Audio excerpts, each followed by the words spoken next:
Welcome to UPSC Civil 360. Today we are going to discuss polity from the Udaan magazine of PW Only IS. इस video का notes के लिए हमारा Telegram channel join करें, link description में है. So let's dive deep into the topic. आज हम इंडियन पॉलिटी के एक बहुत ही कह सकते हैं फाउंडेशनल टॉपिक पर चर्चा करने जा रहे हैं, स्टेट्स एंड यूनियन टेरिटरीज. ये हमारे संविधान के पार्ट 1 आर्टिकल्स 1 से 4 तक में आता है और हमारे पास PW ओनली IS की उदान मैगजीन का मटेरियल है जो यूपीएससी और स्टेट पीएससी एस्पिरेंट्स के लिए बहुत ही जरूरी है. बिल्कुल.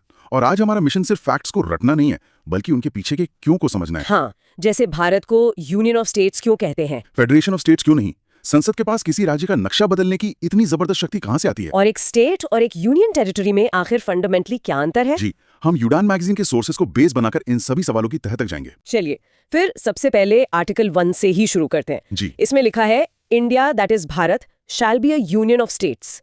ये लाइन सुनने में सीधी लगती है पर इसमें जो यूनियन ऑफ स्टेट्स फ्रेज है वो बहुत सोच समझकर इस्तेमाल किया गया है. हाँ, और ये स्टेट कौन कौन से हैं उनकी लिस्ट और सीमाएं कॉन्स्टिट्यूशन के शेड्यूल 1 में दी गई हैं. अच्छा. मोटे तौर पर भारत की टेरिटरी को हम 3 कैटेगरीज में बांट सकते हैं. ओके, ये 3 कैटेगरीज कौन सी हैं? पहली है स्टेट्स.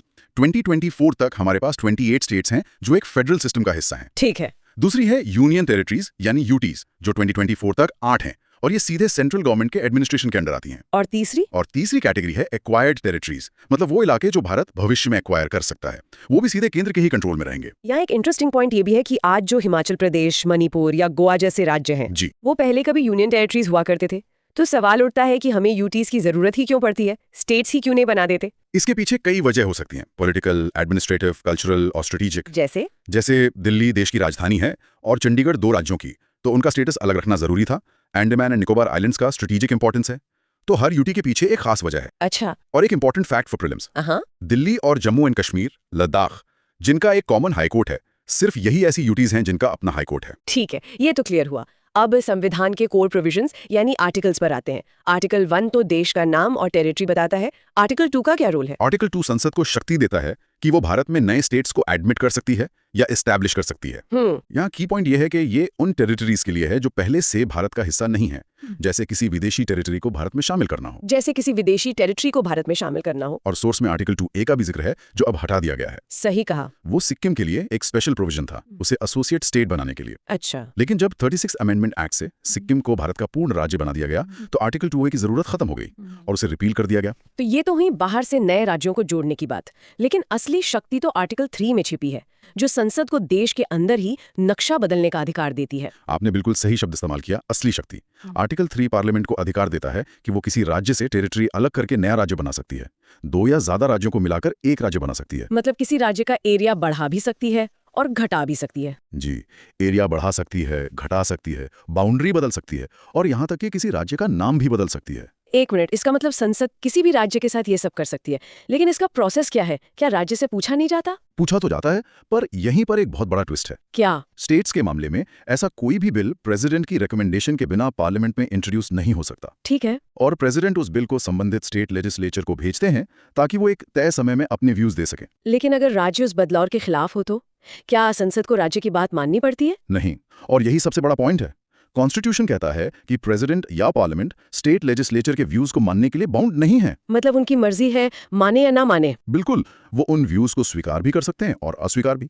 और यूनियन टेरिटरीज के मामले में तो उनसे कंसल्ट करना भी जरूरी नहीं है, पार्लियामेंट सीधे एक्शन ले सकती है. वाओ, तो मतलब केंद्र सरकार के लिए किसी राज्य का नक्शा बदलना उतना ही आसान है जितना एक सामान्य कानून पास करना. और आपकी इसी बात को आर्टिकल 4 कंफर्म करता है. ये 2 बातें कहता है. क्या है वो 2 बातें? पहली कि आर्टिकल 2 या 3 के तहत जो भी कानून बनेगा वो फर्स्ट शेड्यूल और 4th शेड्यूल में जरूरी बदलाव करेगा. और दूसरी जो सबसे महत्वपूर्ण बात है वो ये कि इस तरह के कानून को आर्टिकल 368 के तहत कॉन्स्टिट्यूशनल अमेंडमेंट नहीं माना जाएगा. इसका क्या मतलब हुआ? Why is this so important? ये एक गेम चेंजर है. इसका मतलब है कि केंद्र सरकार को किसी राज्य की सीमा बदलने के लिए मुश्किल 2/3 मेजोरिटी की जरूरत नहीं है. अच्छा. एक सिंपल मेजोरिटी यानी 50% से एक ज्यादा वोट काफी है.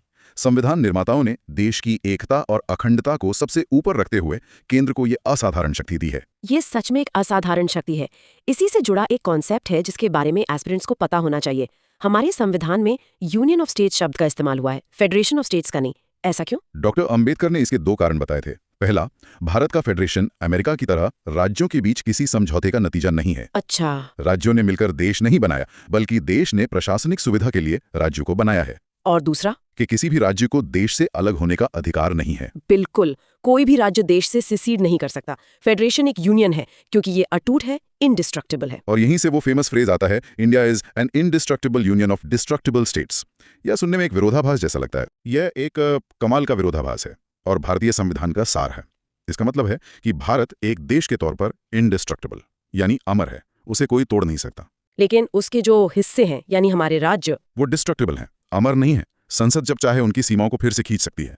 यही शक्ति भारत को यूएसए जैसे फेडरेशन से बिल्कुल अलग बनाती है, जहां राज्यों की सहमति के बिना उनकी बाउंड्री नहीं बदली जा सकती। सही कहा, वहां राज्य भी इंडिस्ट्रक्टिबल है। एक और बारीक अंतर है टेरिटरी ऑफ इंडिया और यूनियन ऑफ इंडिया के बीच। अक्सर लोग इन्हें एक ही समझ लेते हैं। हाँ, लेकिन इनमें फर्क है। टेरिटरी ऑफ इंडिया एक ज्यादा बड़ा टर्म है। इसमें स्टेट्स, यूनियन टेरिटरीज और फ्यूचर एक्वायर्ड टेरिटरीज सब कुछ आता है। जबकि यूनियन ऑफ इंडिया में सिर्फ स्टेट्स आते हैं। जी बिल्कुल। ठीक है, अब एक बहुत ही ट्रिकी सवाल पर आते हैं। आर्टिकल 3 संसद को किसी राज्य का एरिया कम करने की शक्ति देता है। तो क्या इसका मतलब ये है कि संसद भारत का कोई हिस्सा किसी दूसरे देश को दे सकती है? ये सवाल 1960 में सुप्रीम कोर्ट के सामने आया था, बेरूबारी यूनियन केस में। हाँ। तब कोर्ट ने फैसला दिया कि आर्टिकल 3 की शक्ति देश के इंटरनल रीएडजस्टमेंट के लिए है, किसी देश को अपनी टेरिटरी देने के लिए नहीं।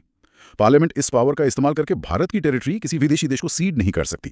तो फिर अगर टेरिटरी सीड करनी ही हो तो उसका तरीका क्या है? उसके लिए आर्टिकल 368 के तहत कॉन्स्टिट्यूशन में अमेंडमेंट करना पड़ेगा। जैसे बेरूबारी यूनियन के लिए 9th कॉन्स्टिट्यूशनल अमेंडमेंट एक्ट लाया गया था। बिल्कुल, और हाल ही में 2015 में 100th अमेंडमेंट एक्ट पास हुआ, जिसके तहत भारत और बांग्लादेश के बीच कुछ एनक्लेव्स का एक्सचेंज हुआ। और क्या भारत ने भी दूसरे देशों से टेरिटरी एक्वायर की है? जी हाँ, बिल्कुल। एक सॉवरेन स्टेट होने के नाते भारत ने कई फॉरेन टेरिटरीज को अक्वायर किया है, जैसे Dadra and Nagar Haveli, Goa, Daman and Diu, Puducherry और सिक्किम। इसमें एक और नुआंस है, बाउंड्री डिस्प्यूट्स के बारे में क्या? अगर भारत और पड़ोसी देश के बीच सीमा को लेकर कोई विवाद हो तो उसे सुलझाने के लिए भी अमेंडमेंट चाहिए? नहीं, 1969 में सुप्रीम कोर्ट ने साफ किया कि बाउंड्री डिस्प्यूट को सुलझाना टेरिटरी सीड करने जैसा नहीं है। इसके लिए कॉन्स्टिट्यूशनल अमेंडमेंट की जरूरत नहीं है। ये काम एग्जीक्यूटिव एक्शन से हो सकता है। आपने भारत बांग्लादेश के एनक्लेव्स एक्सचेंज का जिक्र किया। ये एक ऐतिहासिक घटना थी। इसके पीछे की कहानी क्या थी? इसकी जड़ें 1947 के रैडक्लिफ कमीशन में हैं। बंटवारे की लकीर तो खींच दी गई, लेकिन जमीन पर बसे छोटे छोटे द्वीपों जैसे एनक्लेव्स को नजरअंदाज कर दिया गया, जिन्हें चिटमहाल्स कहा जाता था। जी। नतीजा ये हुआ कि भारत के कुछ गांव बांग्लादेश की सीमा के अंदर रह गए और बांग्लादेश के कुछ भारत के अंदर। ये कितने थे और इनकी वजह से किस तरह की परेशानियां थीं? बांग्लादेश में 111 भारतीय एनक्लेव्स थे और भारत में 51 बांग्लादेशी एनक्लेव्स। इन इलाकों में रहने वाले लोग मतलब एक तरह से स्टेटलेस थे। उन्हें अपनी ही देश की मुख्य भूमि तक पहुंचने के लिए वीजा चाहिए होता था। मतलब न सड़कें, न बिजली, न स्कूल, न अस्पताल, कुछ नहीं। वो दशकों तक नो वे सिटीजन्स बनकर रह रहे थे। और सोर्स में एक बहुत ही अजीब जियोपॉलिटिकल ऑडिटी का भी जिक्र है। हाँ, और ये सिर्फ एक ज्योग्राफिकल ऑडिटी नहीं थी, ये एक मानवीय त्रासदी का प्रतीक थी। सोचिए, 2015 से पहले भारत के अंदर एक बांग्लादेशी एनक्लेव था, जिसके अंदर एक भारतीय एनक्लेव था, और उस भारतीय एनक्लेव के अंदर एक और छोटा बांग्लादेशी एनक्लेव था। ये दुनिया का एकमात्र थर्ड ऑर्डर एनक्लेव था। अविश्वसनीय है। अब बॉर्डर्स के अलावा राज्यों के नाम बदलने की प्रक्रिया पर आते हैं।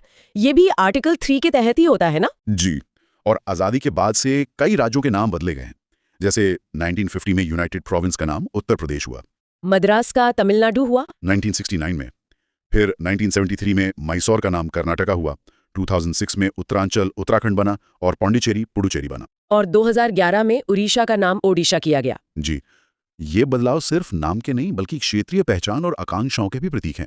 ये बात फिर से हमें उसी पॉइंट पर ले आती है कि भारत का फेडरल स्ट्रक्चर कितना यूनिक है। बिल्कुल, भारत दुनिया के उन चुनिंदा फेडरल देशों में से है जहां केंद्रीय संसद राज्यों की मर्जी के बिना नए राज्य बना सकती है, उन्हें मिला सकती है, उनकी सीमाएं बदल सकती है या उन्हें खत्म भी कर सकती है। आजादी के बाद राज्यों को रीऑर्गेनाइज करने की मांग बहुत तेजी से उठी, खासकर भाषा के आधार पर। जी। इस मांग को एड्रेस करने के लिए कई कमीशंस बने। सबसे पहले धार कमीशन आया, है ना? हाँ, जून 1948 में। इस कमीशन ने दिसंबर 1948 में अपनी रिपोर्ट दी और कहा कि राज्यों का रीऑर्गेनाइजेशन भाषा के आधार पर नहीं बल्कि एडमिनिस्ट्रेटिव कन्वीनियंस यानी प्रशासनिक सुविधा के आधार पर होना चाहिए। इस सिफारिश से तो आंदोलन और भड़क गया होगा। बिल्कुल, इसीलिए कांग्रेस ने तुरंत एक और कमेटी बनाई, जेवीपी कमेटी, जिसमें जवाहरलाल नेहरू, वल्लभ भाई पटेल और पट्टभी सीतारमैया थे। जी। इस कमेटी ने भी अप्रैल 1949 में अपनी रिपोर्ट में भाषा को आधार मानने से फॉर्मल रूप से इनकार कर दिया, लेकिन जमीनी हकीकत कुछ और थी। और इसी दबाव का नतीजा था भारत का पहला लिंग्विस्टिक स्टेट। सही कहा। पोट्टी श्रीरामुलु की 56 दिन की भूख हड़ताल और उनकी मृत्यु के बाद हुए हिंसक प्रदर्शनों के चलते सरकार को झुकना पड़ा और अक्टूबर 1953 में मद्रास स्टेट के तेलुगु स्पीकिंग एरियाज को अलग करके आंध्रा स्टेट बनाना पड़ा। इसके बाद सरकार ने इस मुद्दे को ठीक से सुलझाने के लिए फजल अली कमीशन बनाया, ये सबसे महत्वपूर्ण कमीशन माना जाता है। जी, दिसंबर 1953 में बने इस कमीशन में जस्टिस फजल अली के अलावा के.एम. पनिकर और एच.एन. कुंजरू भी थे। और इस कमीशन ने एक बैलेंस्ड अप्रोच अपनाई। हाँ, इसने भाषा को रीऑर्गेनाइजेशन का आधार मान तो लिया, लेकिन वन लैंग्वेज वन स्टेट की थ्योरी को रिजेक्ट कर दिया। उनका कहना था कि देश की एकता सबसे जरूरी है। और इसी कमीशन की रिकमेंडेशंस के आधार पर स्टेट्स रीऑर्गेनाइजेशन एक्ट 1956 पास हुआ। जी, जिसके तहत 1 नवंबर 1956 को भारत के नक्शे को फिर से बनाया गया और 14 स्टेट्स और 6 यूनियन टेरिटरीज बनाए गए। 1956 के बाद भारत का नक्शा बदलना रुका नहीं, ये प्रोसेस तो चलता ही रहा। बिल्कुल, 1956 के बाद मैप मेकिंग की कई वेव्स आईं। पहली वेव थी 1960s की, जो भाषा और संस्कृति पर आधारित थी। 1960 में बॉम्बे राज्य को महाराष्ट्र और गुजरात में बांटा गया। जी, 1963 में नागालैंड को राज्य का दर्जा मिला। 1966 में शाह कमीशन की सिफारिश पर पंजाब को बांटा गया और हरियाणा राज्य बना। इसके बाद फोकस नॉर्थ ईस्ट पर गया। सही। 70s और 80s की वेव नॉर्थ ईस्ट की रीऑर्गेनाइजेशन की थी। 1971 में हिमाचल प्रदेश को पूर्ण राज्य का दर्जा मिला। फिर 1972 में मणिपुर, त्रिपुरा और मेघालय राज्य बने। हाँ, और फिर 1987 में मिजोरम और अरुणाचल प्रदेश को राज्य का दर्जा मिला। इसी साल गोवा भी एक राज्य बना। और फिर 2000 में एक और वेव आई जो एडमिनिस्ट्रेटिव कन्वीनियंस पर आधारित थी। हाँ, 2000 में बेहतर प्रशासन के लिए बड़े राज्यों को बांटा गया। मध्य प्रदेश से छत्तीसगढ़, उत्तर प्रदेश से उत्तराखंड और बिहार से झारखंड बनाए गए। और सबसे नया राज्य 2014 में बना तेलंगाना। जी, जो आंध्र प्रदेश से अलग हुआ। और फिर 2019 में एक बिल्कुल अलग तरह का रीऑर्गेनाइजेशन हुआ, जब जम्मू कश्मीर राज्य को 2 यूटीज में बदल दिया गया। ये पूरी टाइमलाइन दिखाती है कि भारत का नक्शा कितना डायनामिक रहा है। अब जरा स्टेट्स और यूनियन टेरिटरीज के बीच के फंडामेंटल डिफरेंसेस को समझते हैं। इसे समझने का सबसे आसान तरीका एक एनालॉजी है। स्टेट्स और सेंटर का रिश्ता एक पार्टनरशिप जैसा है। ये एक फेडरल रिलेशनशिप है, जहां संविधान ने दोनों के अधिकार और शक्तियां बांट दी हैं। बिल्कुल। वहीं यूटी और सेंटर का रिश्ता एक सीईओ और उसके ब्रांच ऑफिस जैसा है, जहां सारे बड़े फैसले हेड ऑफिस से ही लिए जाते हैं। ये एक यूनिटरी रिलेशनशिप है। मतलब स्टेट्स को ऑटोनॉमी होती है, यूटीज को नहीं। बिल्कुल। राज्य का कॉन्स्टिट्यूशनल हेड गवर्नर होता है, जबकि यूटी का एग्जीक्यूटिव हेड प्रेसिडेंट का एजेंट होता है, जिसे एडमिनिस्ट्रेटर, लेफ्टिनेंट गवर्नर या चीफ कमिश्नर कहते हैं। और लेजिस्लेटिव पावर्स में क्या सबसे बड़ा अंतर है? सबसे बड़ा अंतर यह है कि पार्लियामेंट स्टेट लिस्ट के सब्जेक्ट्स पर सामान्य परिस्थितियों में राज्यों के लिए कानून नहीं बना सकती। लेकिन यूनियन टेरिटरीज के मामले में यूनियन टेरिटरीज के मामले में पार्लियामेंट तीनों लिस्ट्स, यूनियन, स्टेट और कॉन्करेंट के किसी भी सब्जेक्ट पे कानून बना सकती है। यूटीज पर केंद्र का लेजिस्लेटिव कंट्रोल पूरा होता है। 2019 में 2 बहुत बड़े बदलाव हुए। पहला तो जम्मू एंड कश्मीर को लेकर। हाँ, Jammu and Kashmir reorganisation act 2019 ने आर्टिकल 370 को एब्रोकेट किया और JNK के स्पेशल स्टेटस को खत्म कर दिया। और राज्य को 2 यूनियन टेरिटरीज में बांटा गया। जी, UT of Jammu and Kashmir, जिसमें लेजिस्लेचर होगी, और दूसरी यूटी ऑफ लद्दाख, जिसमें लेजिस्लेचर नहीं होगी। और दूसरा बदलाव 2 यूटीज का मर्जर था। जी, Dadra and Nagar Haveli and Daman and Diu merger of UTs act 2019 के तहत इन 2 यूटीज को मिलाकर एक कर दिया गया, ताकि एडमिनिस्ट्रेशन बेहतर हो सके। JNK के रीऑर्गेनाइजेशन के संदर्भ में सोर्स में संपत प्रकाश 1968 केस का जिक्र है। ये फैसिनेटिंग है। ये एक लीगल टाइम बॉम्ब जैसा था। इस केस में सुप्रीम कोर्ट ने कहा था कि JNK की कॉन्स्टिट्यूएंट असेंबली के भंग हो जाने के बाद भी प्रेसिडेंट के पास आर्टिकल 370 में बदलाव करने की शक्ति बनी रहती है। और 2019 में इसी रूलिंग ने एब्रोगेशन का कानूनी आधार तैयार किया। बिल्कुल। अब जरा यूटीज के एडमिनिस्ट्रेशन की टेक्निकल डिटेल्स पर आते हैं, जो कॉन्स्टिट्यूशन के पार्ट 8 आर्टिकल्स 239 से 241 में है। हर यूटी को प्रेसिडेंट एक एडमिनिस्ट्रेटर के जरिए एडमिनिस्टर करते हैं। ये एडमिनिस्ट्रेटर गवर्नर की तरह हेड ऑफ स्टेट नहीं होता, बल्कि प्रेसिडेंट का एजेंट होता है। इन्हें कहीं लेफ्टिनेंट गवर्नर LG कहते हैं और कहीं एडमिनिस्ट्रेटर। इसमें क्या फर्क है? बस पद का नाम अलग अलग है। दिल्ली, पुडुचेरी, अंडमान एंड निकोबार, JNK और लद्दाख में इन्हें लेफ्टिनेंट गवर्नर LG कहा जाता है। और Chandigarh, Dadra and Nagar Haveli and Daman and Diu और लक्षद्वीप में एडमिनिस्ट्रेटर। जी। और किन यूटीज के पास अपनी लेजिस्लेटिव असेंबली है? फिलहाल 3 यूटीज, पुडुचेरी, दिल्ली और जम्मू एंड कश्मीर के पास अपनी लेजिस्लेटिव असेंबली और काउंसिल ऑफ मिनिस्टर्स है। हाईकोर्ट्स की बात करें तो क्या हर यूटी का अपना हाईकोर्ट है? नहीं, ज्यादातर यूटीज को उनके सबसे करीबी राज्य के हाईकोर्ट से जोड़ दिया गया है, जैसे लक्षद्वीप को केरला हाईकोर्ट से और अंडमान एंड निकोबार को कैलकाटा हाईकोर्ट से। जी। दिल्ली हमेशा से एक अपवाद रहा है। 1966 से ही उसका अपना हाईकोर्ट है, और अब JNK और लद्दाख का भी अपना कॉमन हाईकोर्ट है। सोर्स में 2018 के NCT ऑफ दिल्ली जजमेंट और ट्रिपल चेन ऑफ अकाउंटेबिलिटी के कॉन्सेप्ट का जिक्र है। ये बहुत पावरफुल आइडिया है। ये डेमोक्रेसी का सार है। कोर्ट ने कहा कि दिल्ली में अकाउंटेबिलिटी की 3 कड़ियां हैं। कौन सी 3? पहली, ब्यूरोक्रेट्स मिनिस्टर्स के प्रति अकाउंटेबल हैं। दूसरी, मिनिस्टर्स चुनी हुई असेंबली के प्रति अकाउंटेबल हैं। और तीसरी, असेंबली सीधे लोगों के प्रति अकाउंटेबल है। और कोर्ट ने इसे कॉन्स्टिट्यूशनल ब्लड स्ट्रीम कहा। जी, जो दिल्ली में डेमोक्रेसी को जिंदा रखती है। चलिए अब अंत में उन 3 यूटीज की शक्तियों की तुलना करते हैं, जहां विधानसभाएं हैं दिल्ली, पुडुचेरी और JNK। ऐसा लगता है कि विधानसभा होने के बाद भी ये सब बराबर शक्तिशाली नहीं है। बिल्कुल नहीं।